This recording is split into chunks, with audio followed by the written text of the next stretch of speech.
And thank you for taking the time to come down to the Hard Rock Cafe this afternoon and meet with our group convened by the University of Sydney with international expertise to focus on a really critical issue for our future, growing the mental wealth of our nations, particularly in these very challenging times. Much of the challenges we face, and we'll hear about the challenges that we do face collectively, we would argue need to be responded to by a civil society through important partnerships between academia, industry, private financing, government agencies, and of course international cooperation. So at the University of Sydney, we have developed a mental wealth initiative, and I have with me today John Buchanan, one of the co-directors from our business school. Also, we have Jo Okapinti, who can't be with us today, but you'll see her shortly on the screen as the co-directors of that initiative. We're very grateful to, in fact, have our ex-vice-chancellor now, head of University College London, Michael Spencer, who actually was associated with setting up this initiative at the University of Sydney during his time there. Because for our university, it isn't just about academics having ideas. We want to produce tools, we want to produce evaluation strategies, but we need to work with civil society, with partners, with funders, with agencies that have capability to implement and drive change and respond to the changes that we face. And the big changes that are, as Nouriel will undoubtedly comment on later on, the mega trends that we face that now have become real life challenges in many of our countries on an ongoing basis. So we see this as part of a process.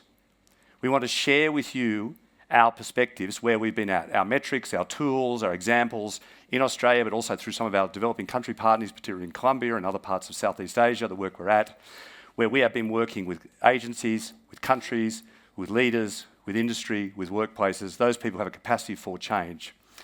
But most importantly, we want to invite you to join us. We are in a process of development of those tools, of those metrics, of those programs, of those evaluation processes. And we need to partner and hear about your expertise. Obviously, the great thing about Davos, in addition to the entertainment and the marvelous scenery, is the capacity to network, is to share experiences, to bring forward opportunities. They are the sort of things that we are looking to do with partners in the room. So we're very keen to invite you to share with us your perspectives in the Q&A sessions that we have and as we go forward. What we have now is a panel which we hope represents the diversity of views of funders, of those who are experts in the area, of those who see challenges in the areas. They've been asked to look at three particular issues: what they see as the particular risks, what are the priorities, and what do they see from their own experiences that they are trying to support. So if I could invite the panellists up here, they're all in the front row here, take your favourite seat. Now, as you're coming up, you'll see there's a kangaroo on each place. Australia is a weird place. I was discussing with people on the way in. We've got some weird animals and weird stuff going on, which is kind of interesting because Australia's been its own somewhat isolated ecosystem where different things have developed over generations. But it also emphasises that we all come from different places and the world is not the same. One of the challenges, I think, of globalisation was this sort of lack of respect for how different things are in different places and how things can be changed in different places.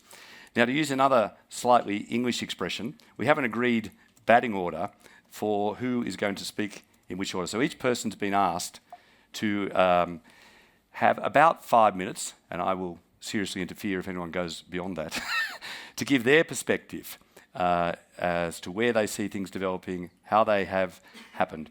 Now, really importantly, this is almost a life course situation. We're going to start with UNICEF. The work of UNICEF worldwide, I suggest at the moment, could not be more challenging. I've just been in Egypt and North Africa, where the issues that are obviously running the Middle East, on top of what has happened in Sudan, on top of what's happened in Syria, on top of the challenges that that country faces with 50% of its population being under 25. Can we effectively act in the early stages of life? And clearly UNICEF is one of the major organisations. So Zainab, hey, now I'm going to get this wrong again. You say it.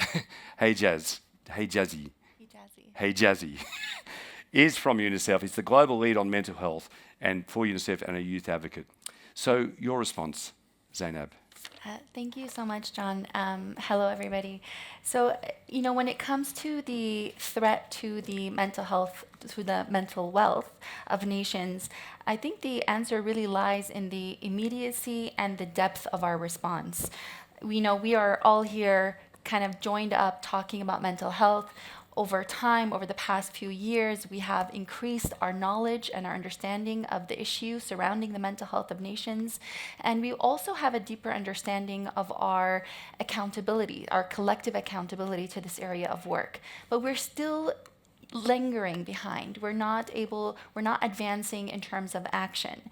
And UNICEF's multi-faceted approach to growing the mental wealth of nations really lies in having a proactive stance on mental health, so making sure it is front and center in everything that we do and cutting across everything that we do across different settings.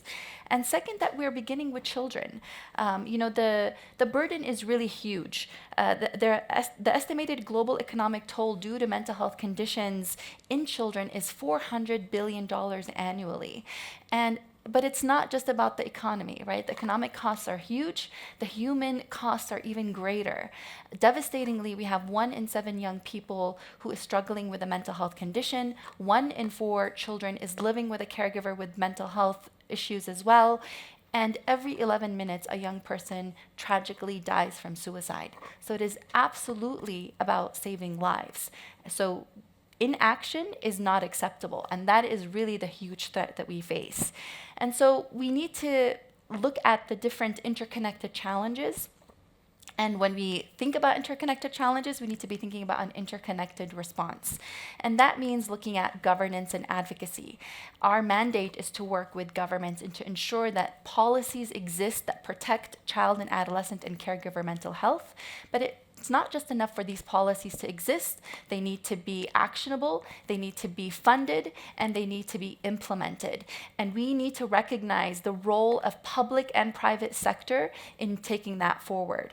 We also need to ensure that mental health is integrated into every fabric of our society. That means ensuring that mental health is integrated into primary health care. It is integrated into homes through parenting programs that prioritize the mental health of parents. It means making sure that schools are kinder, gentler places for young people to be able to grow and thrive in communities that are contributing to societal, economic, and human wealth. Another threat really is the inaccessible service delivery and systems. We are really struggling with ensuring that there is a workforce that supports and is able to respond to the mental health needs of children and adolescents. We know that 1 in 100, the statistic is 1 psychiatrist exists per 100,000. And that statistic, honestly, is much less for children and adolescents and much less in low and middle income countries and probably non-existent in humanitarian settings. How can we move forward without ensuring that there is a competent workforce across health, education, social protection, justice, really meeting children where they are within the community through different entry points?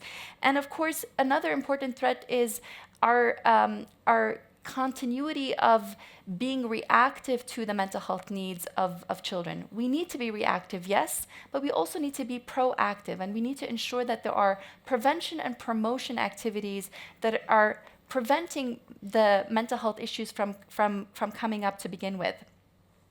And I will be amiss, John, after what you mentioned about some of the countries that you visited recently, not to mention humanitarian context as well. We have 200 million children now who are living in armed conflict. We have 30 million children who have been forcibly displaced. And their mental health is at huge risk. And we know for a fact that they will struggle with long-term mental health issues. And in a lot of these settings, we are not responding adequately. And we need to be prioritizing that children in these settings. And of course, we have these wonderful panelists who will also speak to some of the nuances that are behind some of these challenges, or that are also contributing to these challenges, whether they be socioeconomic challenges, cultural, gender norms. We know adolescent girls are increased risk in most communities when it comes to mental health, and of course, stigma and discrimination. In some contexts where services exist, there is still an issue with access to those services, and a lot of times it's really about the stigma that is deeply rooted within families and within communities that is preventing help-seeking behavior. And of course, in all of what we do, we need to ensure that there are important considerations for age, gender, and ability.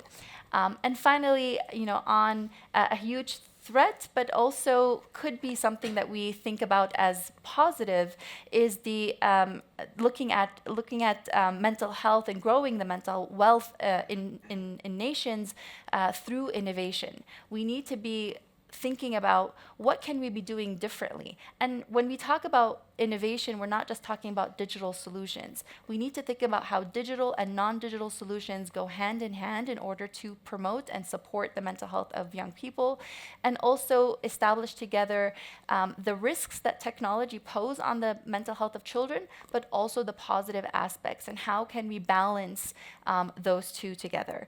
And so really, I think the primary threat remains our inaction.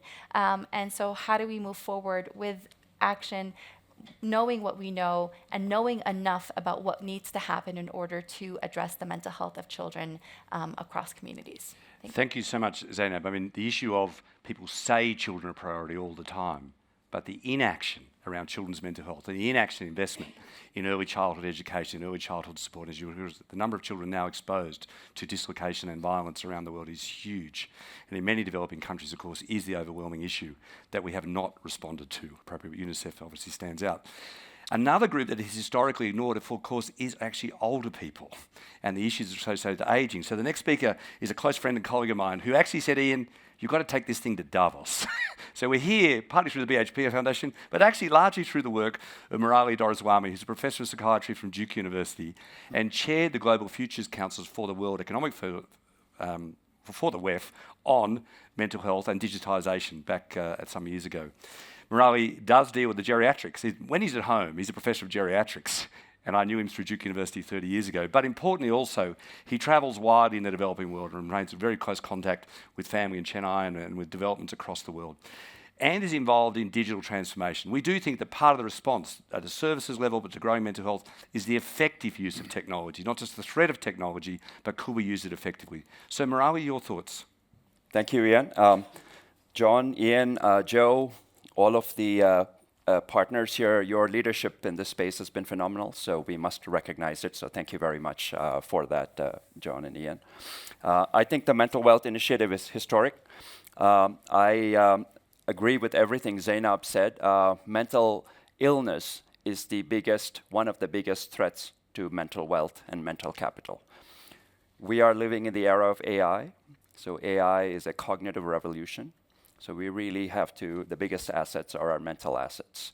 And mental illness is projected to cost the economy something like $17 trillion by 2030. So there's great urgency to come together, to form policies, to really bend the curve and to change this trajectory. I'm going to talk about, you heard about the black swan and the black elephant. I'm going to talk about how we can make the black box of AI a white box. I agree fully with Zainab. The goal of AI here is not to replace the human therapist, not to replace the human in the loop, but to bridge the gap between what we have and what we need. And we need to be very careful about that and build the guardrails. You know, at the start of this, before coming here, I had actually done a survey of 300 psychiatrists to ask them, will AI ever replace a mental health professional?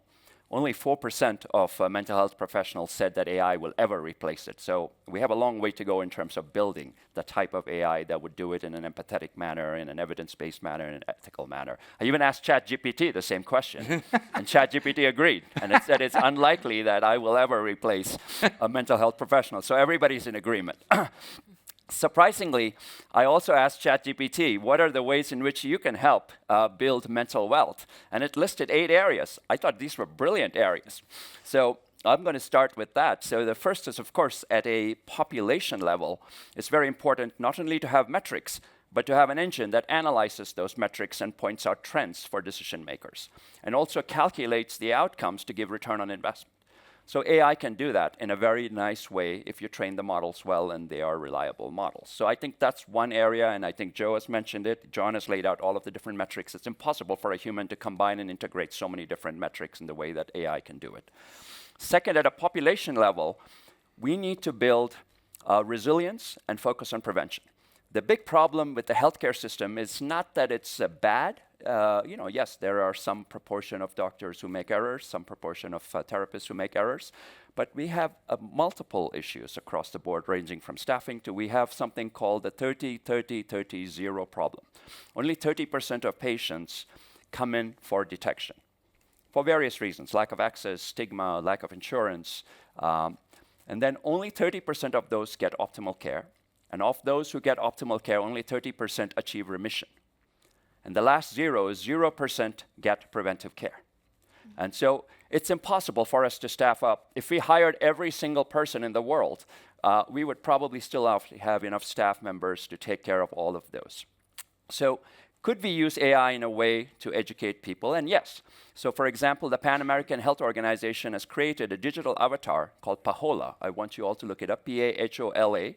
It's a beautiful digital avatar that's programmed with AI, but very much guardrailed. So the content is very, very well curated and verified. And it provides education on alcohol abuse. How can you screen yourself for alcoholism? And what are the tips for overcoming alcohol dependence and alcohol abuse? It does it in a very non-judgmental way. And people like it. More than 1 million people have downloaded it and potentially benefited from it. So this gives you an example of what can be done at scale, even in a developing world. It's available 24/7 in 3 different languages, in Portuguese, I think in Spanish, and in English. So this is an amazing type of an example for education. Then how about crisis? You mentioned suicide. We haven't made a debt in like 30 years. You talk to youth, something like 50% of youth have said like, oh, I've contemplated suicide in the last 30 days. Social media is overwhelming. Most crises occur late at night when there's no therapist available. Young people don't call hotlines, they text. So Crisis Text Line is an example of an AI engine that was developed to respond to youth in crisis 24/7 in a non-judgmental way, using AI to triage in 3 different levels. It starts with an AI first that gives some tips. If the AI senses in the person's text message that there is potential harm, it triages it to the next level of a human. 100 million text messages have been exchanged by youth, just to show you how effectively this could be scaled. There are many, many examples like this. We could do cognitive training of older individuals to prevent dementia potentially. So there are many examples. What are the risks? I also asked ChatGPT, what are the ways in which you can harm mental wealth of nations? And to its credit, it listed 7 different ways. And all of the ways it can harm are also the ways in which it can help. It can increase stigmatization. It can give wrong answers, increase diagnostic errors. It can have bias, so marginalized communities can be more stigmatized. It can have privacy issues. There may be no such thing as privacy. If you deploy AI, it might know everything about you. So there are many, many ways it can dehumanize you due to lack of empathy. So we really need to ensure that we put guardrails around it and we come up with ethical guidelines. So I think the announcement is historic. I believe with ethical use of AI, we have an opportunity to increase the return on investment by 10x or 100x. So I see Peter Warnham here. So the Global Future Council put out a report called Empowering 8 Billion Minds through the ethical use of technologies. So I would encourage all of you to read it, and thank you for this invitation. Thank you so much, Maravi. We're going to move on now to Fred. Now, Fred, you're going to get pronunciation of your name wrong. Fred Jitzberg. It's a try. No, that's good. That was my attempt. Fred's associated with a very important movement here in Europe, which is the European Brain Council, and there are similar initiatives in the United States under the Brain Health Initiatives. We really need to understand what we do know about brains as they develop in childhood, during aging, through in our productive lives, and the extent to which what is going on in our heads is being influenced structurally by the environments in which we live, and the interaction between the emerging neuroscience and the social science that we're in. Fred and I were in a session yesterday where somebody said, we don't know what goes on in our heads, we don't know how brains work. We both shook our heads. That's not true. We know a great deal, and we've learned a great deal in neuroscience in the last 30 years. Massive explosions in neuroimaging and basic neuroscience, in other models, and the interest in what actually goes on in your head. We now have a much greater idea of how responsive the brain is to its social environment every day, through every 24-hour cycle, the synaptic connections, the way it's changed, the extent to which its development in childhood is affected, positively or negatively, particularly by social interaction, the extent in which you age, the continuing participation. if anyone's never heard my other talk, never retire. Stay engaged, stay in parts of communities, continue to contribute, be part of these things. We were very lucky in Australia when we launched the Mental Wealth Initiative. Malcolm Turnbull, our Prime Minister at the time, had young grandchildren at the time and was fascinated with their mental development and how much it interacted with and how much as a new role as a grandparent, this was a fascinating opportunity to interact in a way, in a productive way as we interact, but to understand what's going on the other side, what is happening. So these initiatives in various countries here in Europe to get funding into these areas, to bring neuroscience within its social context, not in isolation in the lab. Fred, could you tell us about your experiences, the priorities, and where you'd like to see this head? Yeah, thanks a lot, Ian. Actually, in the work we do at EBC, primarily we were set up to kind of convince the European Commission and European Parliament to invest more public funding into neuroscience and in the brain space, generally speaking. I'm talking about that 20 years ago, but with time we developed an agenda around the societal impact of brain diseases and the need for neuroscience, as Jan was just mentioning. And with that, we developed international collaborations, and we were at the General Assembly of the UN in New York to advance that in this context. That's how we actually bumped into the crowd of the university in Sydney and the mental wealth agenda. The least I can say is that it resonates very strongly with what we are trying to advance at the European level. But I'd like to come back to the elements of crisis and also the pivotal moment that Joanne was referring to, because 2024 is going to be a critical moment and a crossroad for liberal democracies. We'll have 1 in 2 world citizens being called to vote and make a political decision as to the future of who their leaders are going to be. That represents 4.1 billion Europeans, but also 60% of the capital valuation at the world level. So in total, it's 76 elections in 69 countries. It ranges, of course, from the US, where there will be presidential elections, the European elections also, but India, Pakistan, Indonesia, so the most populated countries, and it also goes down to Kiribati in the Pacific Ocean. So everywhere in the world, we will have this question and this momentum as to what is the change we'd like to make, if any. And we see, particularly in the region we know best, the rise of populist extremes, extreme parties, probably driven also by the social media, the deep fakes, the fake news, which is for us a very concerning element at a societal level, and we'd like really to perceive how the mental wealth metrics that you have put in place could actually inform us in the future on how we can debunk and help people to understand and criticize the information that they are receiving in making such choices.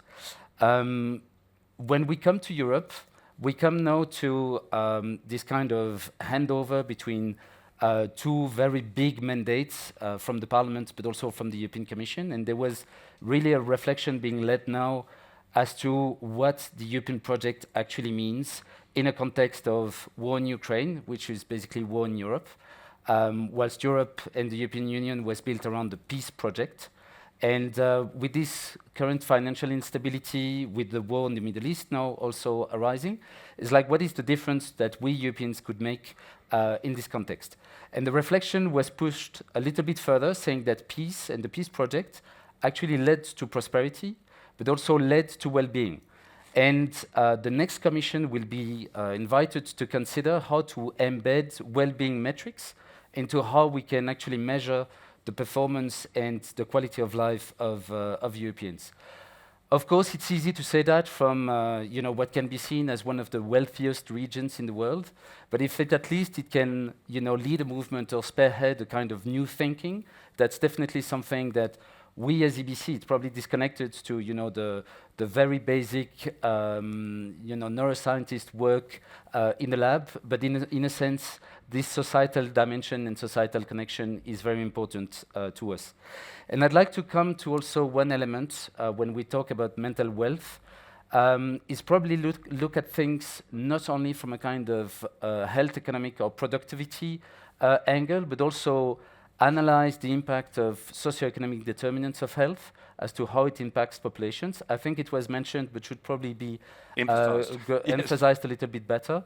because we realized that education, housing were key elements in or potential risk factors also for population. And last but not least, as we are here during the World Economic Forum, and in a context of relative global instability, as we already mentioned, there is a risk, definitely, that our governments will turn to a new policy of austerity in the way they would deal with their financial frameworks. It's very strong at the moment and very high on the agenda of the European Parliament and some governments in Europe. I guess it must be the same in other countries, but this is definitely a risk as what we are talking about, because if we talk about investment into education, investment into our economies or research, it is a crossroad for us, because 2025, we will need to have member states committing to investments into brain science, and it is definitely probably the worst momentum that we have known over the last decade. And this is definitely an issue for us. This is a very important issue we were discussing yesterday in the context of another very important Davos Alzheimer collaborative, that people talk about investment, but it's not happening. Yeah. And certain issues like infection, certain other threats, the economic situation post-COVID, get to the top of the agenda again, so that the talk is not actually backed by active investment. No, but there was also this issue of like looking at investments as cost in the past. We were Yes. changing that narrative. Yes. But if you've got no money available, even calling it an investment wouldn't help. Yes. So these are the challenges we face. I want to move now to Laura Ospina-Poninos, who I had the great pleasure, wandered into my office 10 years ago in Australia when her and her husband were in Australia, fortunately through the Colombian diplomatic services. Ever since, we've been able to develop a relationship. You can see I'm an unapologetic promoter here of tourism to Colombia. I say that because often what you read about Colombia is trouble. The generational troubles that have happened, the civil wars that have happened, the difficulties that happen. What you don't hear about so much is the positive things that are happening, and the way in which Lara has been able to work with us and other agencies to look at actually how systems can come together to use the tools that we've been talking about, mental wealth metrics and others, supported by things like the Botner Foundation here out of Europe and others in our own work to do that. So Lara, can you tell us about what you see as the priorities very much within a developing country, and someone who occupies, fortunately, the next generation of leadership in those countries, the opportunities and the priorities? Thank you, Ian. Thank you, John. I want to focus on just one word, and it's equity. I think that when we think about high-income countries and low and middle-income countries, we think that it's the same. But actually, I want to focus on equity, not just among countries, but also within countries and also within the lifespan of the populations living in these countries. And how we can do this, I think that we should focus on the 5 main gaps, or as I call them, the 5G, totally different thing. The first gap is the educational gap. We have to focus on not just on quality or access to education, we have to focus that schools and universities and training programs are nurturing places for mental health and well-being. This is not like we are not going to solve this just bringing psychologists to schools. We have to create complete frameworks where not just students but also teachers and families are nurtured, are cared, and are promoted into their well-being, and also to promote social participation. As Senap was saying, like, you know, the children's mental health or the children's health is the adult's health, and that's where we have to invest. If we want to talk about mental wealth, we have to talk about mental wealth of children and their families and their parents, and how when they grow are going to be productive, are going to be socially participating. And I think that education is a great place to embrace social strategies, mental health strategies, in a very caring framework for all the community education. The second gap is, of course, the health gap. In my country, for example, the health gap in a big city like Bogota is 60%, but in a region that I work a lot is 90%. So just one person that needs mental health can access to a therapist or to a psychiatrist. And I think that we should focus not just in access, but also quality of care. It's amazing how much we have been thinking that poor people have poor solutions or the best that they can get. We have to change this narrative. We have to provide the most vulnerable populations the better solutions, so we can actually bring equity to these people. We need to dotate them. We need to give them the impulse to actually thrive, and not just give them what best what the best thing that they can do. And this brings me to the third gap, that is the digital gap that Nouriel was just talking about. We are not going to solve the health gap without solving the digital gap, and we know how technology, artificial intelligence, wearable devices are now the things to go. So I think that we really need to invest of solving the digital gap to actually solve the health gap. The fourth gap that I think that it's really important is the gap in research and innovation.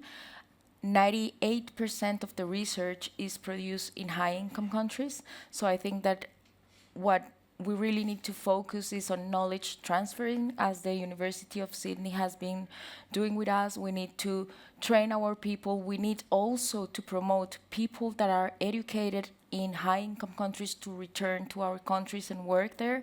So we need to promote research. We need to invest in research. We need to invest in knowledge transferring. And we also need to innovate. And how we can innovate? We can innovate just understanding the communities that we are working with and actually asking community leaders how they are doing and which are the solutions, so we can dotate and potentially adapt these solutions at a macro level and scale up these solutions that are culturally available, and they are culturally available for the populations. And the final gap is the youth empowerment gap.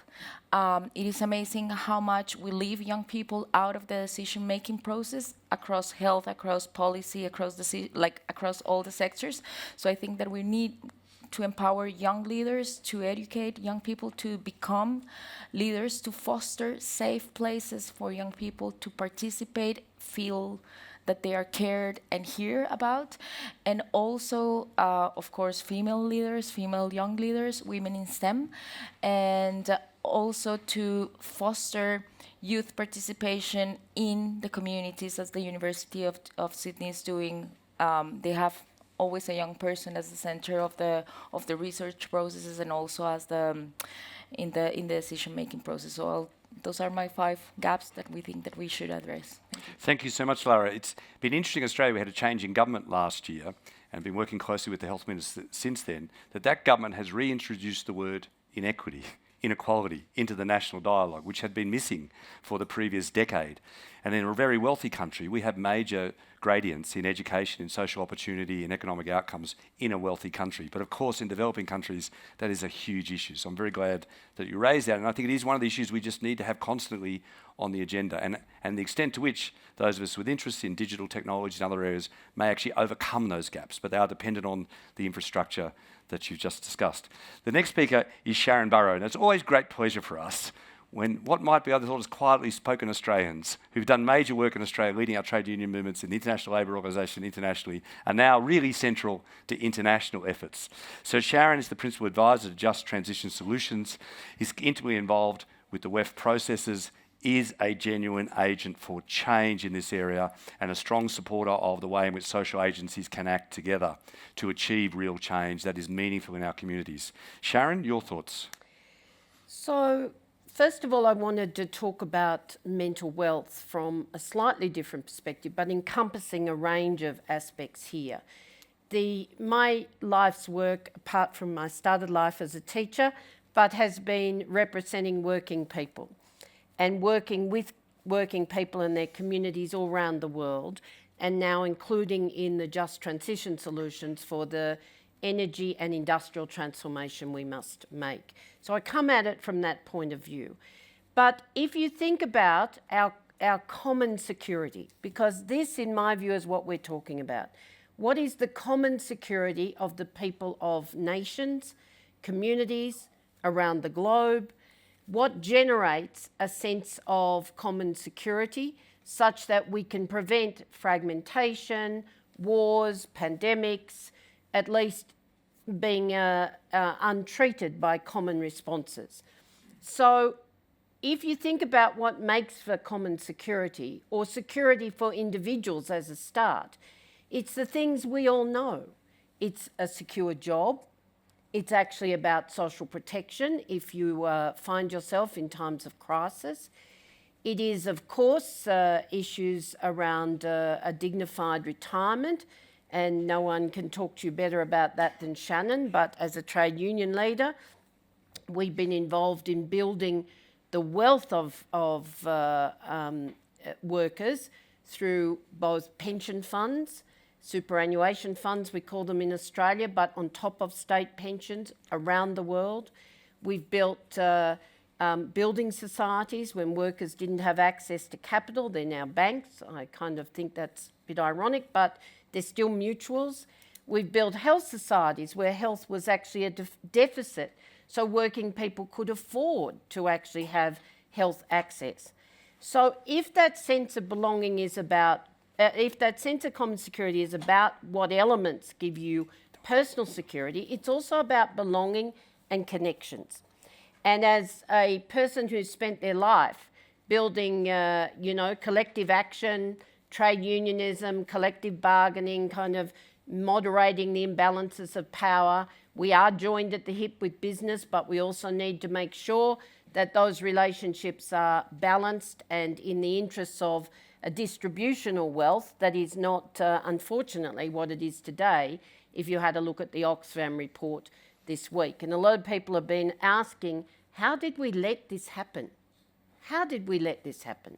How can inequality be so great now within and across nations that people are angry, they're disenfranchised, they don't feel connected, they don't feel like they belong, they don't feel that common security.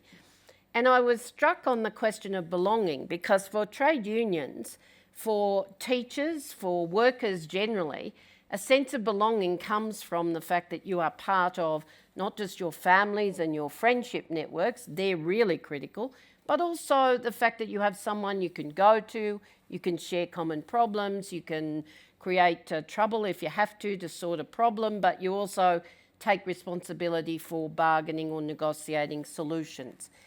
That's really critical. And this week in some discussions, the figure that rocked me most was in fact that in some cities up to 40% of occupancy is individual dwellers.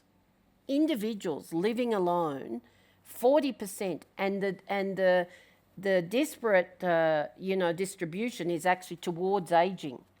And so that's got to be one of the things that we must tackle straight away. But it is those sense of what are institutions? Now I would say to you, if we had more collective dialogue between workers, their employers, their governments on a tripartite basis, we would solve a lot more of these problems. If we worked out how we build collective wealth, because when people tell me they can't get access to finance, I say, well, let's build it. Let's build it. We know how to do it, but let's look at what it will take to take the risk out of it, to build common wealth that is actually dedicated towards that common security and sense of belonging.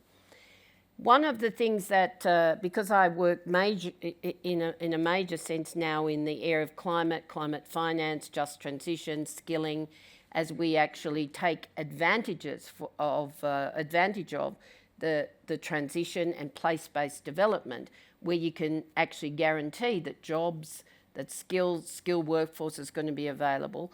One of the things that is obvious is the actual anxiety about both climate and change.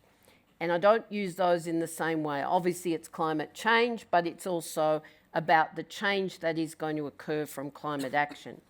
But climate anxiety for young people in particular is extraordinary. And I just had a conversation this morning where of a 7,000 survey of young people, 7,000 people, more than 88% said they were supportive of climate action, but more than 75% said that unless they understood that action was being taken, that in fact that this was fundamental to their motivation and well-being, because they felt that in fact their future was at risk because they didn't understand what was going on, because they couldn't find somewhere to actually access it.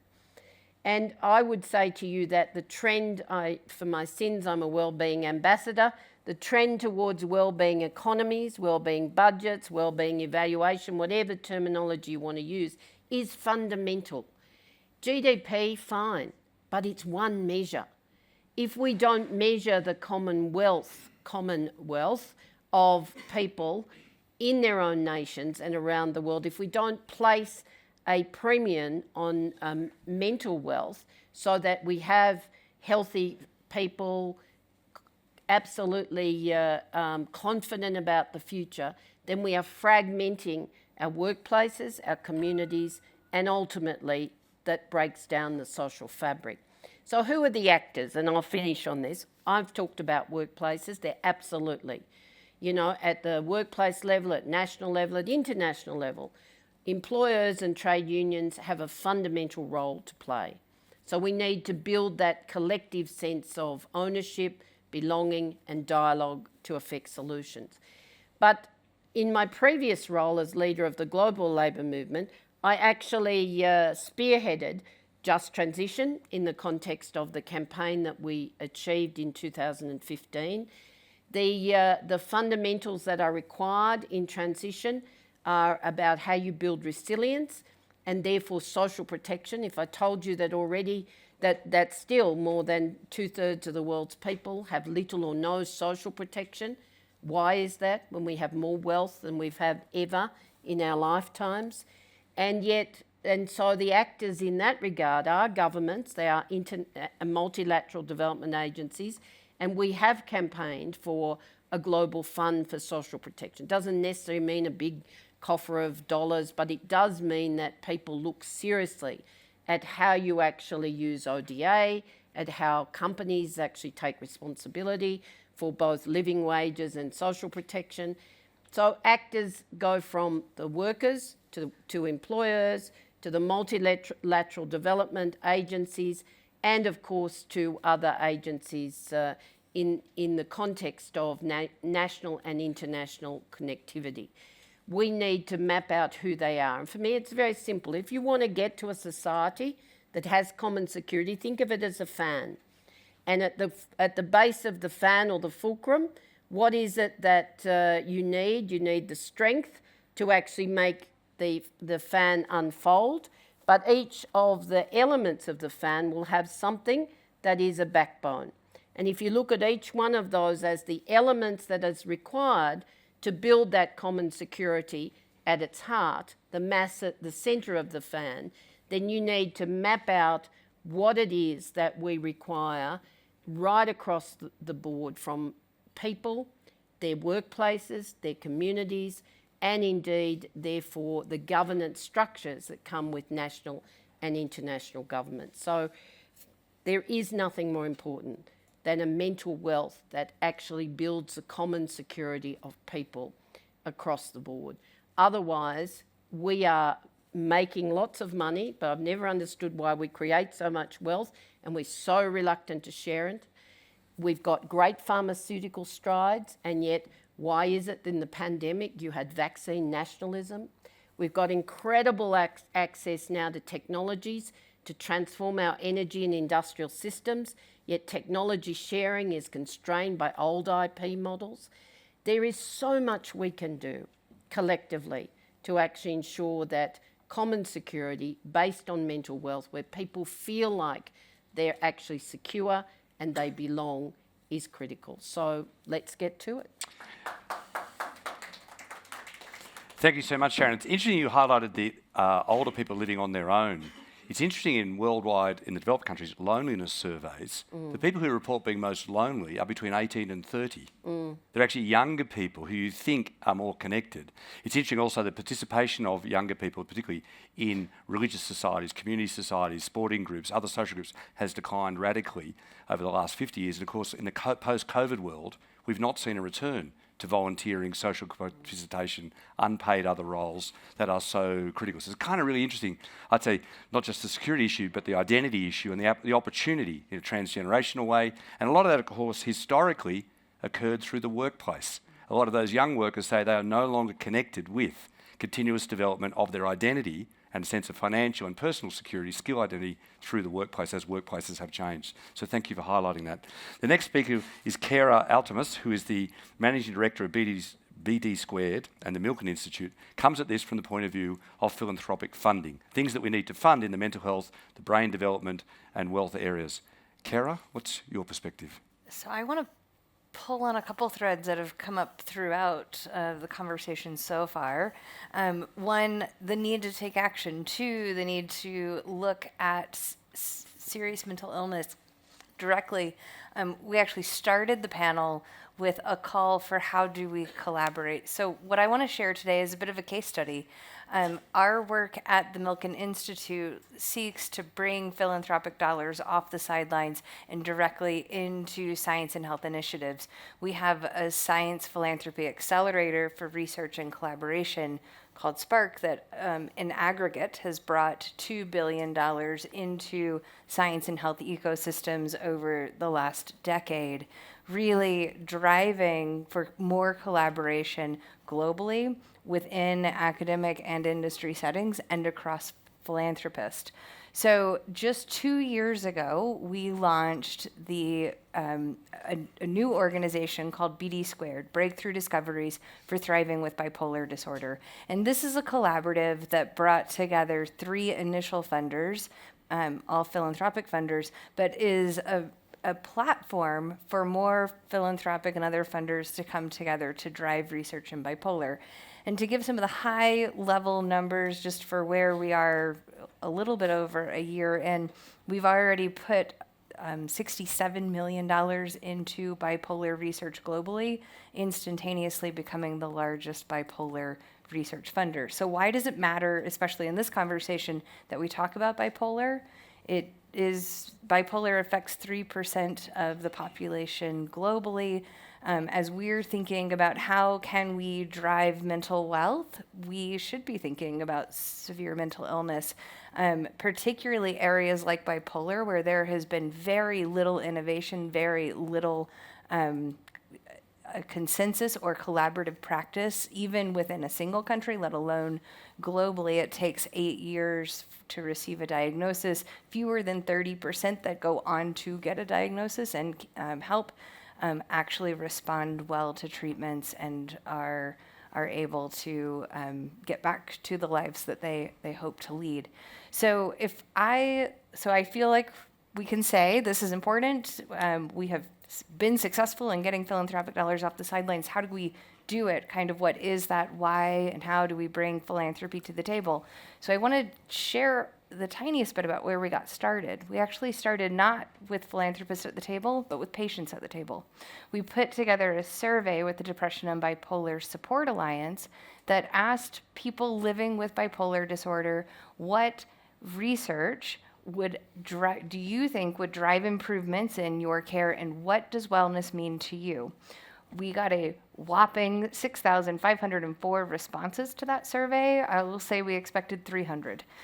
So it was a 20-fold increase in responsivity that we got, and we heard a ton from the community about what kind of change they wanted, and very personal responses. And it was everything from not being on 20 drugs at the same time to speaking to some of the polypharmacy challenges in bipolar, I remember one very distinctly that said, I get an x-ray if I have a broken arm. I want a diagnostic that shows me that I have bipolar, that clarity and certainty, and that really stuck with me. We took those results and we started sharing them with the broader mental health funder community. Here's what we heard. We're thinking about how can we start to bring more people to the table around how to address these. And from there, we started bringing the research and clinical communities and some of the institutional communities together to design a collaborative research agenda. We had funders with us the whole way through. We were building a funder community alongside that. And ultimately, our funders were learning about bipolar. They were learning about what was possible in the space and where real opportunities were. And we were able to build a collaborative research agenda that spans all the way from basic science through the improvement of clinical care for people living with bipolar today. So building in a learning health network that is part of BD Squared. I think when we reflect on what's important, it's starting with problems that we know are impactful across the globe, bringing people living with bipolar to the forefront and actually putting that input at the beginning across all levels and through the work has been critical in the development of those priorities and getting more people behind it. The other bit is we developed this as a neutral third party, which is a distinct and it's a unique place to build a new initiative from.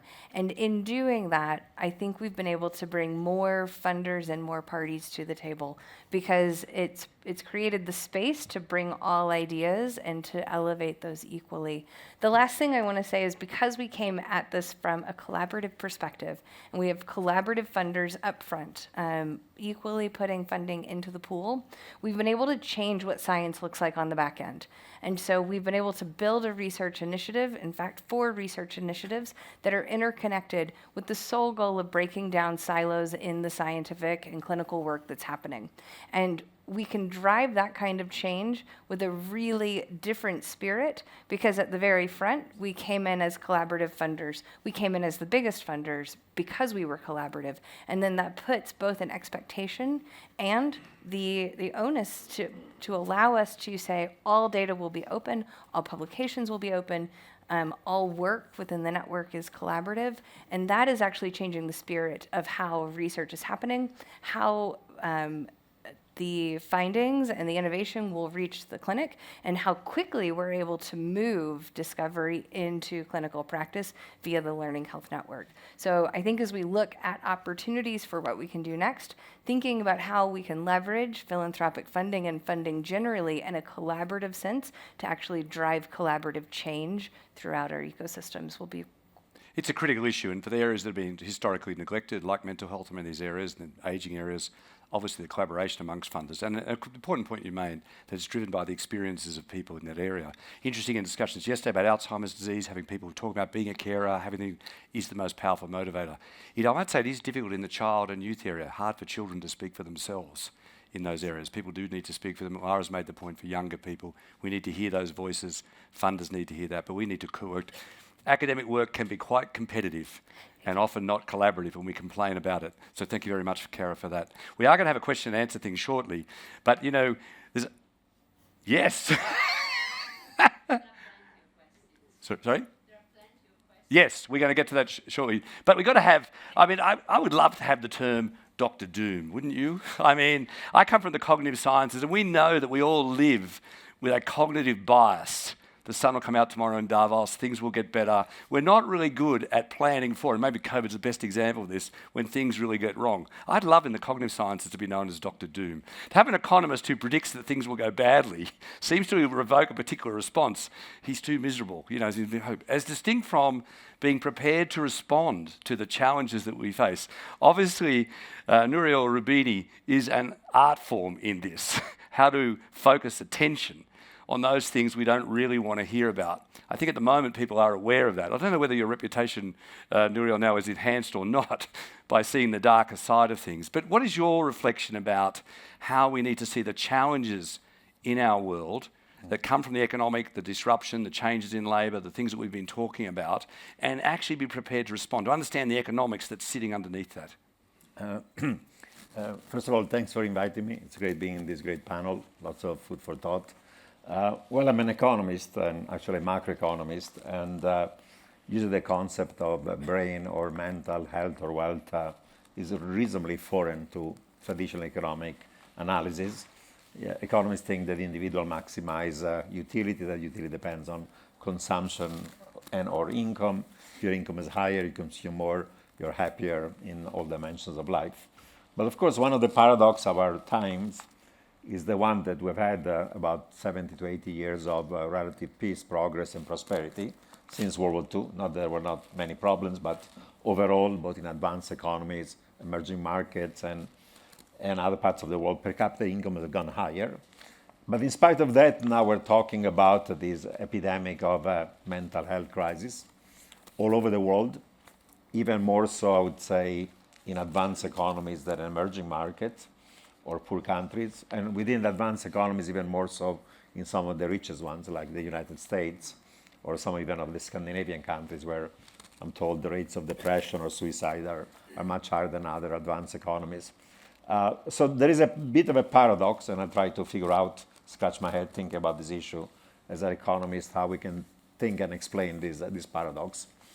One explanation, first one, not to be glib, might be to say that mental health is a luxury good that you can afford to worry about when you already high per capita income.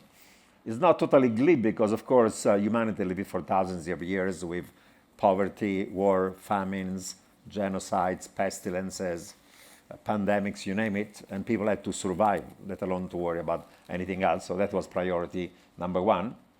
And even today, even around the world, there are more than 1 billion people who live below level of poverty. It means less than $2 per day. So if you have to struggle every day to find water, find food, find shelter, find basic sanitation, those are the things that are the stressor in your life. I don't know whether they make you depressed as opposed to being very unhappy and miserable, but those are the things that are much more fundamental than your mental health. Not that your mental health is not affected from it.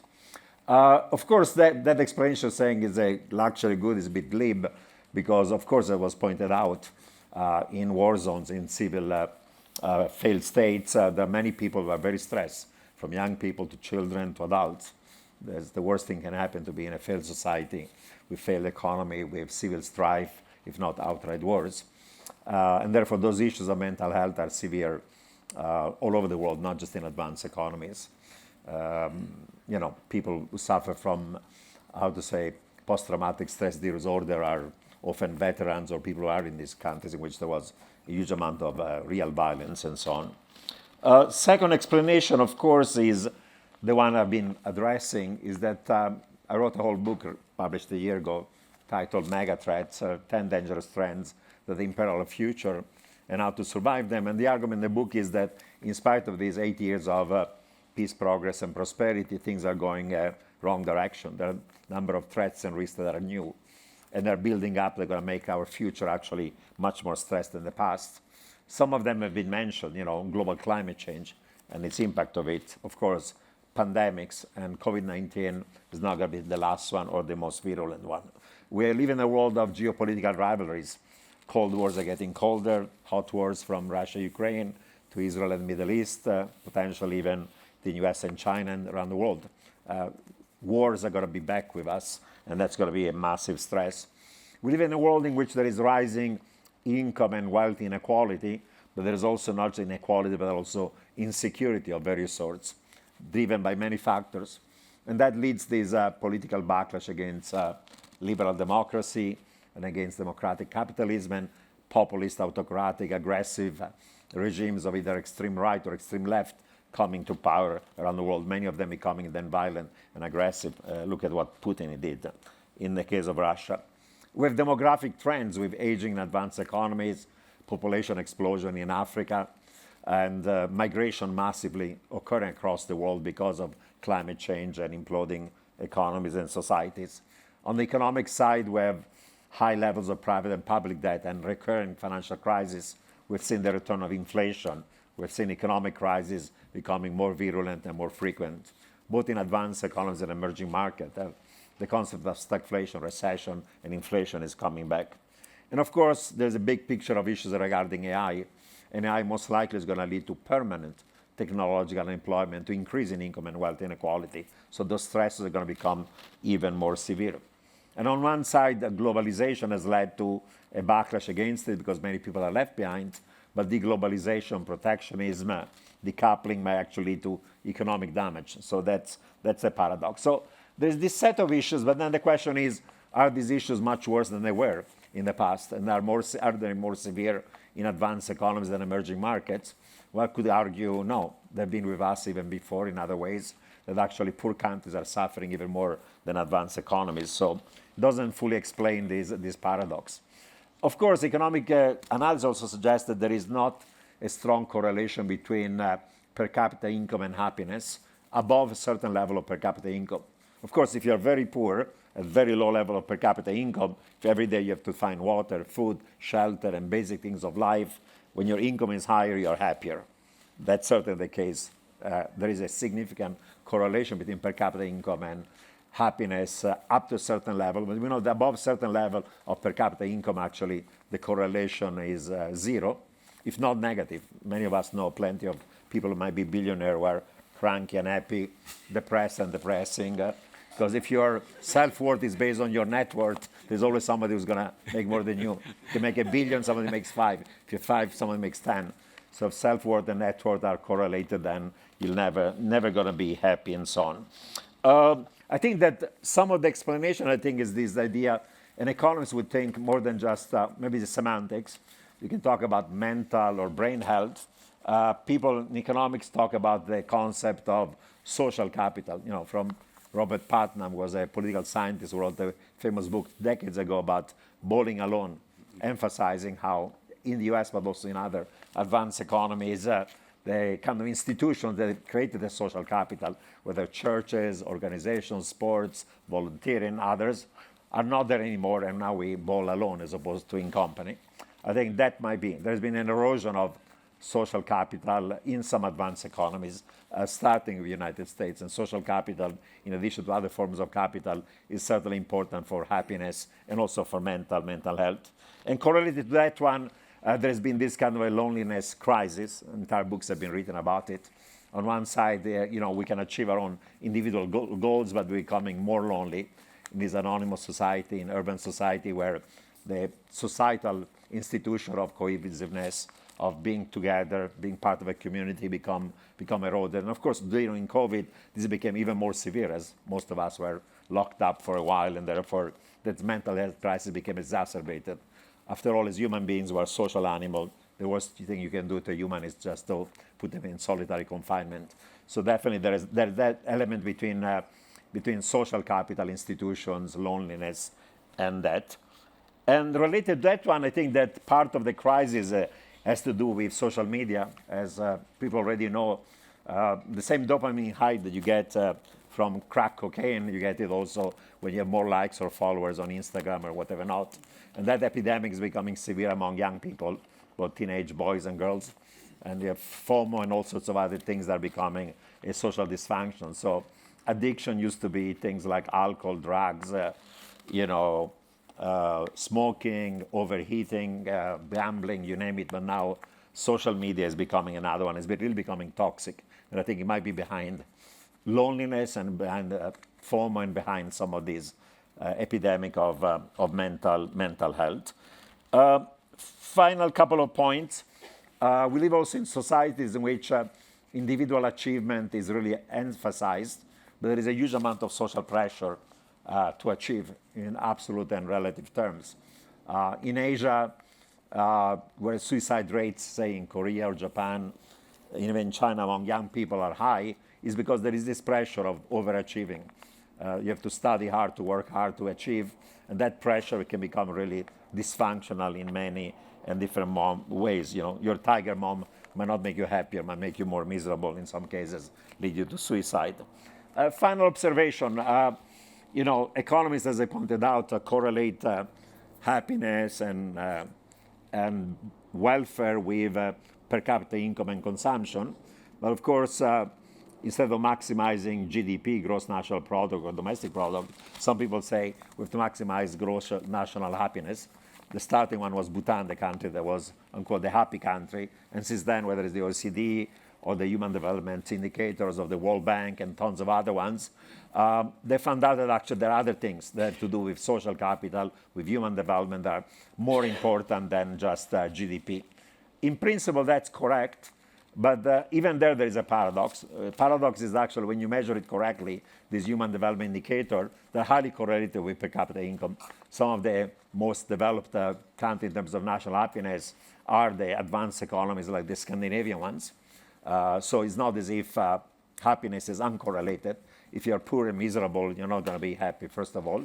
But then in those advanced economies like the Scandinavian ones, based on this measure of national happiness, they should be the happiest ones, but they're also the most depressed, the most prone to suicide. So first circle back, what explains this dissociation.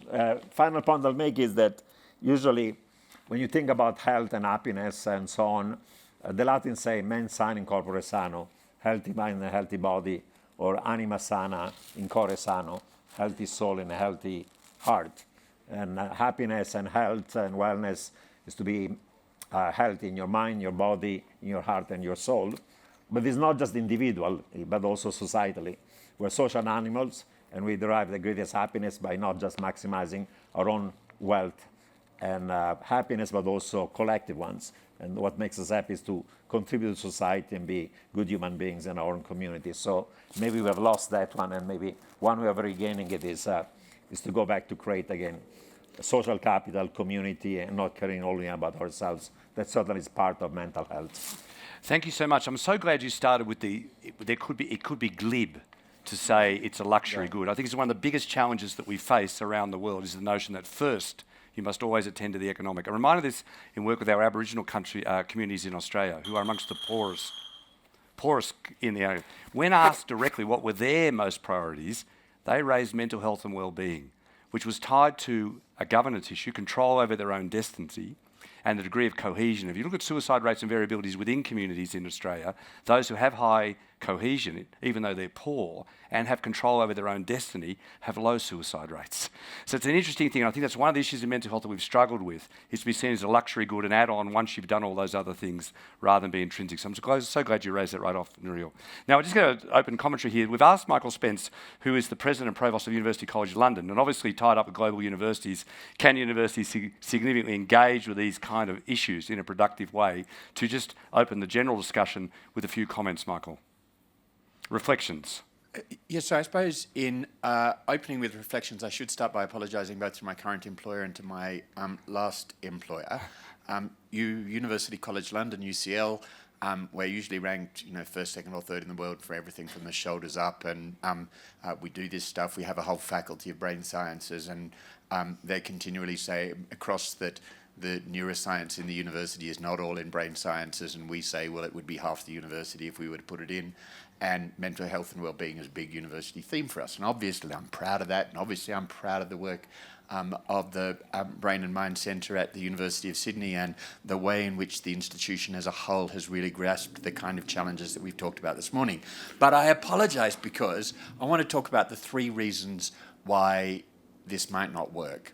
And the 3 reasons, I think, are captured in the notion of mental wealth this morning, and kept coming back to me as I was listening to you all this morning. The first was that the mental wealth thing starts with an interest in mental well-being, where illness is a part of the picture, but only a small part of the picture. An important part of the picture, but only a part of the picture. And of course, the borders between well and ill are in any case increasingly contested. So I have 8 children for my sins, and my 24-year-old says that my 17-year-old lives in an entirely different social world to her. And in fact, all the literature says that in fact, that's right. And one of the ways in which her social world is different is that my 24-year-old is empathetic with people who have some kind of mental illness issue, and non-judgmental and all the rest of us, but nevertheless regards them as ill. In my 17-year-olds crowd, you're not one of the cool kids unless you have some kind of mental health condition of some sort or another. There are whole TikTok channels dedicated to describing your symptomology. They can all tell you what their particular tendency is. And of course, what that means, so the research shows, is that if there is the mental health equivalent of having a cold and the mental health equivalent of having terminal cancer, young people with a cold are self-diagnosing as having the flu. Young people with the flu are self-diagnosing as having pneumonia. Young people with pneumonia, and so on.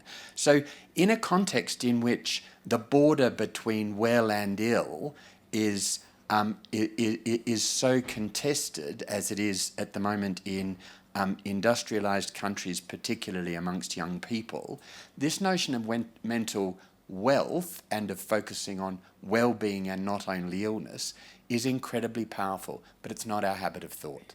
And it's not our habit of thought, and we showed that in the panel because we kept going back to mental illness and the cost of mental illness, and partly because there is a genuine crisis in that space. The second is, one of the things that I loved about Sydney and one of the things that I love about UCL is that they are both institutions that do multidisciplinarity very easily. They are both institutions that have great cultures of multidisciplinarity, particularly in relation to things like promotions. And you saw that in the presentation today. But that is not characteristic of universities globally, and it's particularly not characteristic of high-achieving research universities that carry a lot of social and political capital and can help bring change. And that's and you know that it's not characteristic because you look at the kind of American brand names and their promotion structures and the experience of staff who work there, and they tell you that it's not characteristic, notwithstanding the rhetoric. And that's a real challenge for a project like this. There's also another challenge in collaboration, and it was great to have speakers on the panel from so many different sorts of agencies, and yet that collaboration is hard. So at UCL we regularly boast about the fact that Michael Marmot at UCL is the person who coined the notion of the social determinants of health, and the social determinants of health have a long history with us, and every second city in the world, from Shanghai to Birmingham to whatever, is declaring itself a Marmot city and saying that it will take the social determinants of health. But if you actually look at the social determinants of health literature, what it does is describe in greater and greater and greater and greater detail what the social determinants of health might be. And the fact that if you live in the postcode, WC12 instead of WC12A or whatever it might be, your chance of getting cancer is that much more or that much. So why do we focus so much on the descriptive and so little on intervention? Well, it's actually because intervention requires really working with people outside the academy, and people outside the academy having the capacity to work with our researchers in a different kind of way. So this concept of mental health, so powerfully described, I think is, as a heuristic, both challenging because it raises the question of the border territory between wellness and illness, and why wellness is just as important for the kinds of things that we want to achieve as communities. It raises a challenge for universities, and particularly fine research universities that are interested, whether or not they tell you they're interested, and I was at Oxford for 20 years, on their in their rankings position on disciplinarity and interdisciplinarity, and it raises a challenge for organisations of all kind in coordinated action that on the university side rewards engagement with community organisations just as much as it rewards publications in learned journals, and on the civil society side is really willing to sit down and work at the different timescales and with the different incentive structures of university researchers. It's a powerful, problematic, but I think really helpful heuristic, and one that we have to keep right in the front of the political discourse.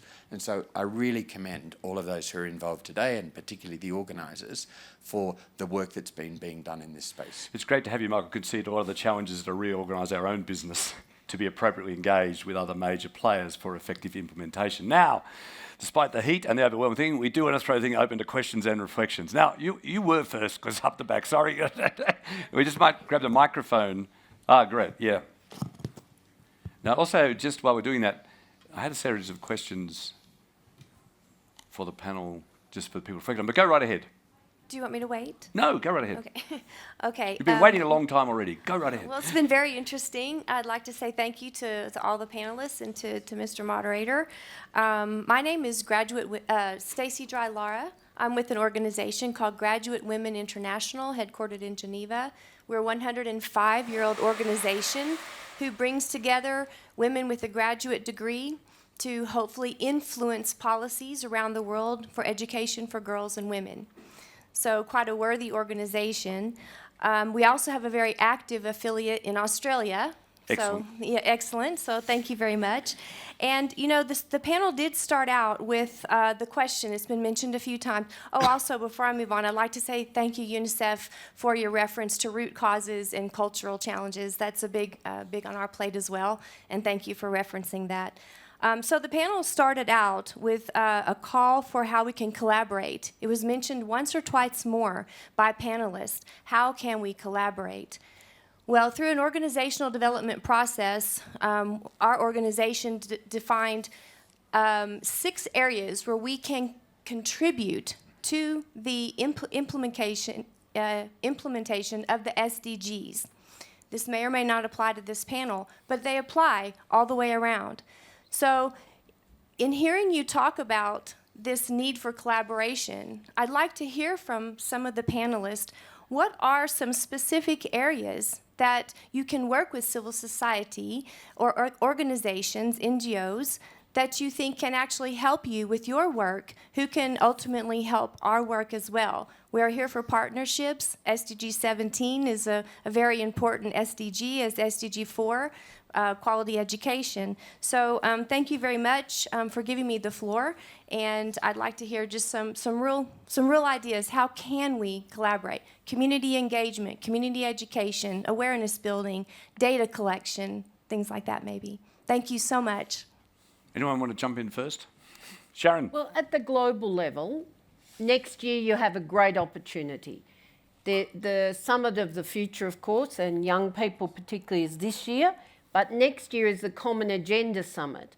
And we, a lot of allies actually, from the labour unions who spearheaded some campaigning, but so to civil society, businesses, the social contract, which is the frame for the things that I talked about that give people a sense of security, then that is the centre of the agenda next year. So if we're really talking about wellbeing societies, what is it that the social contract across all of these areas, you know, health, education, involvement, etc., might actually deliver? So I would urge you all to think about how you collaborate to get a global understanding that mental wealth, well-being, common security are actually interlinked across all of our endeavours. Anyone else want to respond? Yeah, Laura. Yeah, I think that collaboration starts with genuine curiosity. That's the first thing. In order for collaborate with someone, I have to have a genuine curiosity about what that person does and what that person needs to bring to the table, and not what I think that that person or that organization should do. So I will say that the main thing would be curiosity, and then I will say, like, it's the same thing that I do with my patients, right? Communities are the real experts, and young people and people with lived experience are the real experts. So if you actually focus on which solutions, what are the things that they have been doing to cope or to get better, I think that that's the way that we can actually get new solutions, get innovation, but also to get sustainability. That I think that it's really important. Okay, so to move on, yes, you've been very patient. Thank you, and good afternoon, everyone. My name is Antonella Santuccione Ciada, medical doctor, founder of the Women's Brain Project. I applaud all the great content that has been shared with us today. I think I've learned a lot. Two remarks. One, it is my personal applaud to the Milken Institute that found a brilliant way to fund research. I think this is also a striking difference between the European and US territory. Philanthropy in the US, it is something much more embedded in the way of thinking of the citizens, while in Europe we have difficulties in following this approach most of the time. And I speak of that because we're establishing a foundation, and the mindset to donate as much as it's very strong in the US, it's not the same here in Europe. That said, I also want to refer to the 5 gaps that you have been listing. I think those 5 gaps are forgetting the biggest gap, which is the female gap. When we speak about education, when we speak about even digitalization, when we speak about, you list them all, health, I think access. When we speak about mental health and brain health, that's a female issue more than anything else. We spoke about children, but we should not forget women. At the Women's Brain Project, we have done a white paper in co-creation with the Economist Impact Unit, where we have seen that neglecting sex and gender perspective in anything we do related to 5 disease areas, meaning stroke, migraine, depression, Parkinson, and, I don't remember the 5th one, but nevertheless, it has an impact, a profound impact on the economy of our system, because women are majority of the patient and women are majority of the caregivers. And this has a profound loss in terms of the GDP of each single nation. So I want to ask the panelists, what are you going to do about it? Can I jump in first to say the mental health initiative? Unfortunately, Joe Roubini is not with us, put out a very important report last year about the value to the economy of the caring economy, largely done by women in older groups. Also, I must say, done by grandparents, and also done by a lot of young people who are not in paid employment. But overwhelming, it was contribution of women to that economy. In our own economic terms, about $280 billion a year. And putting a number on that and saying if it is not valued, it's lost. It is contributing to the real economy, otherwise it's picked up by government. And if it's not valued per se, then the mental health implications of that. So there is a very large dollar value you could put on it. It needs to be supported. In our own country, support for female participation in the workforce, change in early childhood support areas, others, and the general pay gap. They are all on the agenda. The extent to which they get solved, of course, much more challenging. But, I'd love Kara. I'd love to Yeah. weigh in. So first, thank you. Second, I bet Alzheimer's was the fifth one. And third, boom. And third, I think this is huge. And one of the things we think a lot about as we have worked across many different areas to develop funding strategies is who has a voice at the table to participate in the development of those funding strategies, and how are we being inclusive in who the funding will impact most, who is impacted most by the disease area. And I will preview that we've looked across many philanthropic advisory boards, many different funding organization decision-making boards, and it is not uncommon to see no women or people of minoritized populations engaged in decision-making or advisory for our scientific and health decision-making. And that's particularly important because philanthropy often sits as one of the earliest seed funders of science and innovation that is going to come out on the back end. So often acting as first in, and if first in funding has no women or minoritized populations at the table for thinking about where those priorities are going or who is receiving funding, then you're setting up the entire first drop, the first wave into the ecosystem without putting those issues at the forefront. So in the best ways that we know how, are trying to change board structure. I'll say at the institute level, we've engaged investors to actually prioritize investment in public companies that have women on the board as well. So we're thinking about this both from a philanthropy and a for-profit standpoint at the institute. Murali, you wanted to comment? Yeah, sure. This also applies to AI, not just to disease risks, Absolutely. treatment response, etc. You know, there's a saying in AI, if you're not at the table writing the code, then you're the menu. And the vast majority of people who write the code in AI are obviously men. Survey after survey shows that women perceive the risks of technology very differently than men perceive the risks. So I think definitely that's another area that is under-researched and under-considered in the development of AI risks. Lara, do you want to comment in terms of the I challenges agree you're with facing in basically developing cultures? what you're Yeah. saying. I also think that part of bridging that gap is also having strong networks of female roles, but also having a strong network on male roles or leaders that support women in early career. I Sharan. just wanted to say that the care economy that Ian raised is critical, but if we think that women's health does not get the same attention, then, and we're worried about the breakdown in health with the breakdown in nature and climate and the bleeding impact that is affecting all of us, then the government of Azerbaijan has just committed the worst crime against women I can think of. 25 climate advisors for the COP this year, not one woman. So some of you can get to work on that. I just wanted to really reply from a services perspective as well. You know, for UNICEF, girls and women, the agenda is really core and central to everything that we do.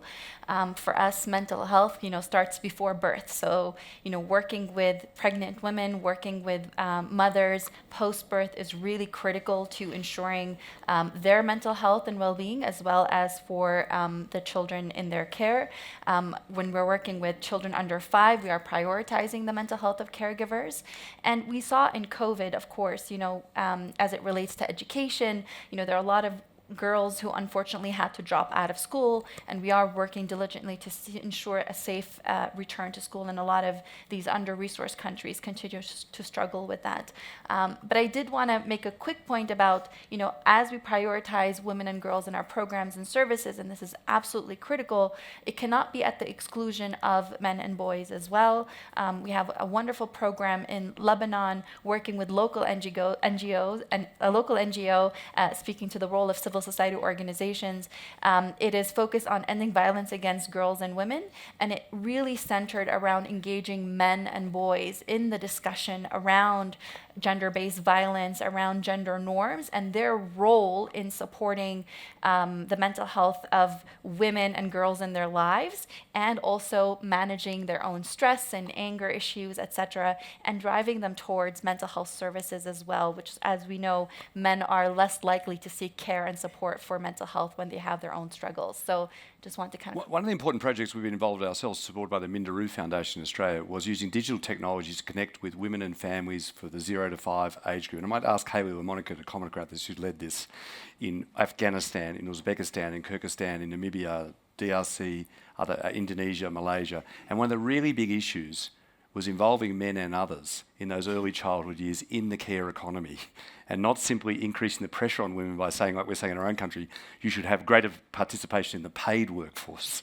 as well as taking care of all the other responsibilities, because you've got to sort out who. And we want to comment, Haley, how difficult that had been, but working with different communities, a willingness to kind of take that on through information and support in some of the most challenging circumstances like Afghanistan and through the period of change back to the Taliban, but in other developing countries. But would you want to comment on the willingness of people to engage with that and some of the gender issues that have been really difficult to deal with? Yeah, absolutely. So we've been working directly, doing a lot of co-design work with parents and caregivers, and also subject matter experts in early childhood development, psychology, medicine, to co-design content that is going to empower parents and other quality caregivers. So we really want to focus on the collective caregivers in a child's life, not just sort of the parents or the mother-child dyad. And in doing that, it was such a wonderful opportunity to be able to work with all these parents, but getting fathers in the door was a real challenge. And whenever we did have a father or a grandfather, we really tried to work directly and spend some extra time with them to try to understand what motivated them to attend. How can we try to, bring in more fathers? And it's an interesting thing because in a lot of places, women really actually controlled the caregiver role, and they felt a lot of ownership about it. And so they were also not considering the fathers as caregivers. And it actually wasn't until they saw some of the content that said, dads can do this too, or grandfathers can do this too, that it was kind of like an aha moment for some parents. So I think it's very vital to find those ways to bring the men into the caregiver role actively. But I think where you started, I think it's a really important point you were raising, and I think we see this a lot. Unfortunately, we had invited Samantha Mostyn from Australia, who now leads a special group for our Prime Minister on economic development for women. And she's also been with me, a National Mental Health Commissioner, and she's on the boards of other things about the really important intersection between the workplace and these other caring roles. And if we get it wrong, we'll make the mental health of women worse, not better. Trying to drive economic outcomes without taking into account of the social outcomes. So thank you very much for raising that. Peter, who has... Come on, Peter, tell about your previous role chairing the Global Futures Council on Mental Health for the WEF. Thanks, Ian. So I'm Peter Varnum. I'm here with the Davos Alzheimer's Collaborative, formerly also with Origin from Australia, and before that with the World Economic Forum, leading their mental and brain health portfolio here in Davos a number of years ago. Just to start, I am a relatively new father. I lived in Oslo. There's a year that we could split, my partner and I, between us to give care for our child. She took 8 months, I took 4. It was amazing. And I would guess to the question about why Norwegians rank highly on the gross national happiness index, but also have high rates of suicide, that has to do with something with sunshine. But that is just speculation. So I want pictures of the sun in Sydney. It's really good for your mental health. I want to continue this discussion and introduce a little bit of nuance and complexity in terms of the question of who's at the table. So 2 main points here. One, many of you have championed people with lived experience in your comments. I noticed that there's not somebody who's representing that group on the panel. And the second is especially in times of conflict in countries who are going through either peace building or peacekeeping or nation building efforts. I promise that there will be people within, I can't speak from my own experience, but I promise this is true. There will be people in those communities who will be glad to work with those of you who are doing those sorts of issues in terms of how to not repeat those mistakes. And fully agreed with those of you who said that mental health needs to be implemented across these sorts of things that include economic indicators, et cetera. Finally, Professor, thank you for sharing the views of your 24-year-old and your 17-year-old. To the point about who's at the table, I'm sure that if they were here that they would say those things, but probably in different and better words as well. So you might be wondering what gives me the right to say this. I have a history of psychosis myself. It's hard to discuss it in settings like this, even though I know most of you or many of you. I've been hospitalized on numerous occasions, and as we say in the global health advocacy group networks, I'm living proof that this does not have to hold you back. In fact, I think it can be quite useful. For those of you who are wondering about which groups you can work with to get those voices, I'm just going to name a few. The Global Mental Health Action Network, which is convened by United for Global Mental Health, is a wonderful one to work with. Also, the Global Mental Health Peer Network, which is global in scope. Plenty more to say. I'm happy to talk to any and all of you. Thank you for raising the issue about the lived experience issue, Peter, and the co-design issues. Yeah, Morali. Maybe Zainab can comment on it. UNICEF has actually assembled a very unique panel of several million youth, correct? That should give you feedback. Can you talk about that? Thanks so much, Morali. Indeed, I think from the UNICEF side, we spoke about the importance of lived experience. I myself struggled with depression growing up, and this is why I actually channeled my energy into mental health, and this is why I do what I do today. But from the youth participation perspective, UNICEF has seven regional offices, and we're working across 190 countries and territories, and we have regional networks across the different regions where we work.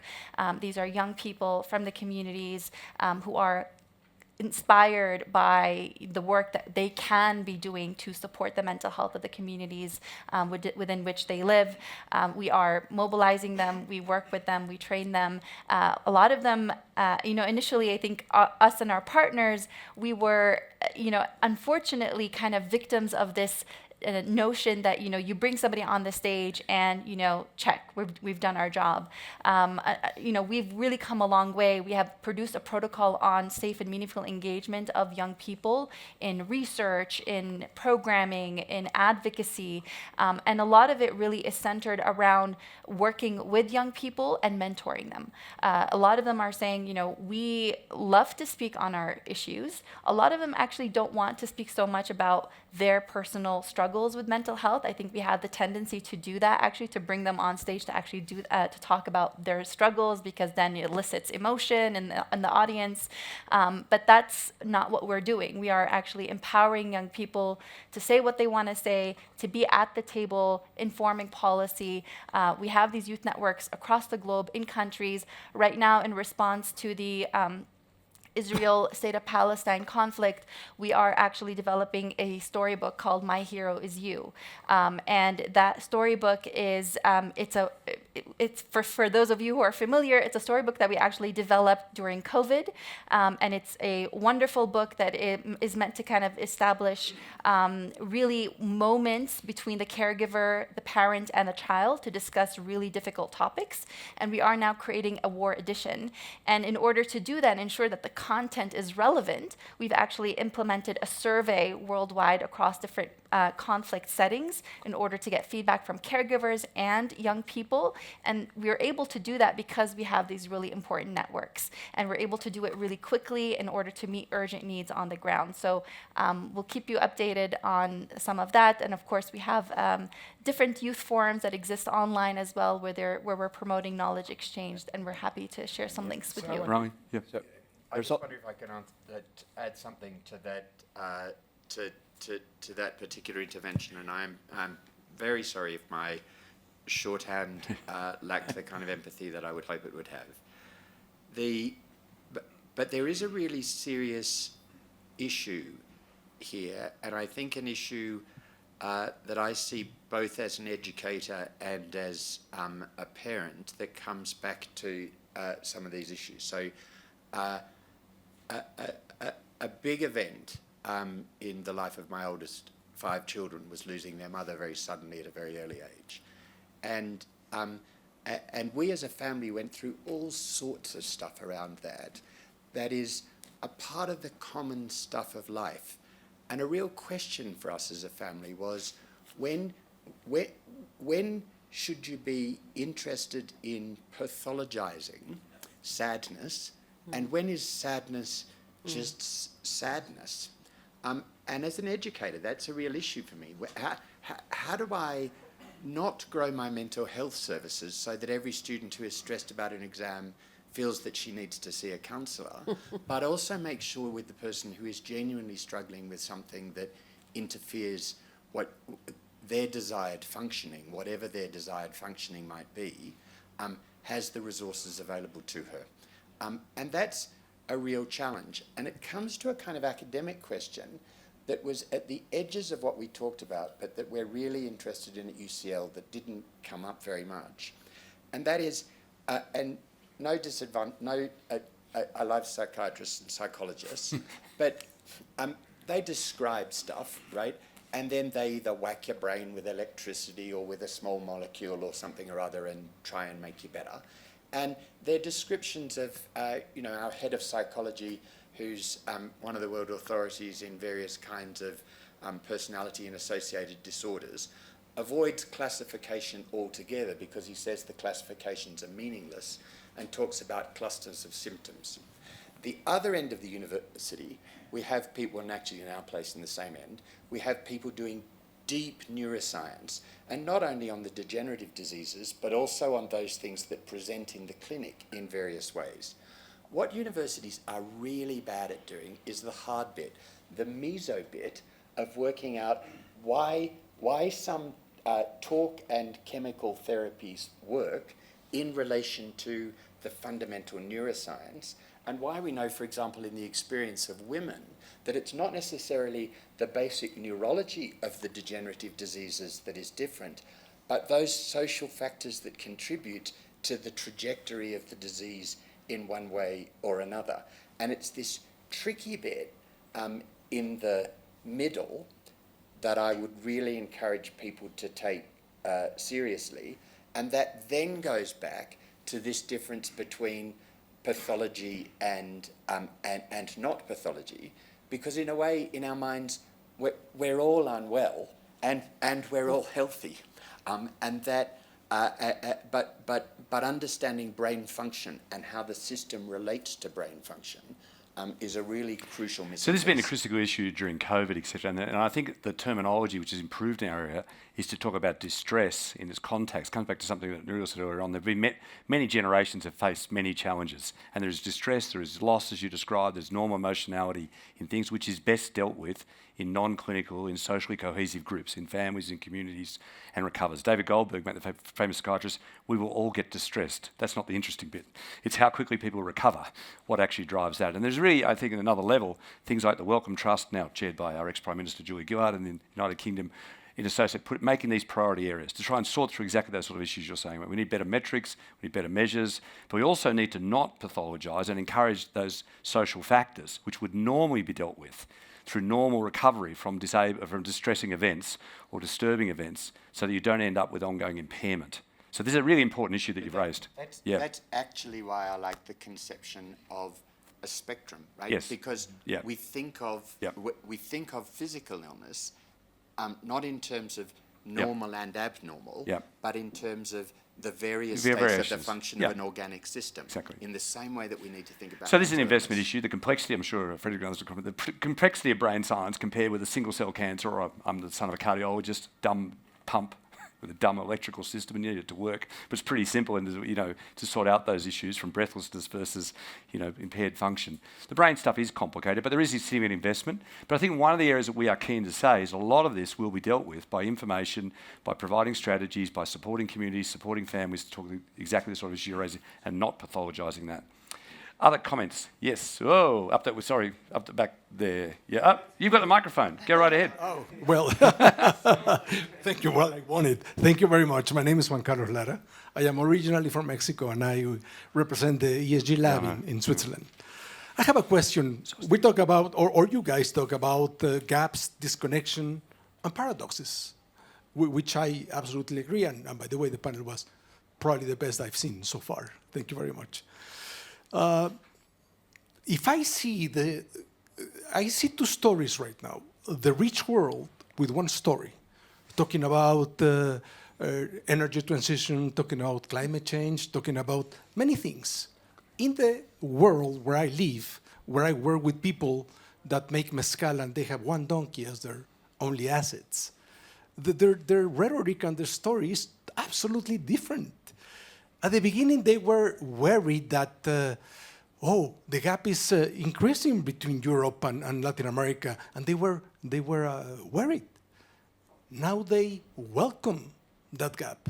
They don't want to go the way the European Union is going. We don't want to be woke. We want to work. We want to, for you, Europeans, US, to let us work. We don't need money. We need free trade.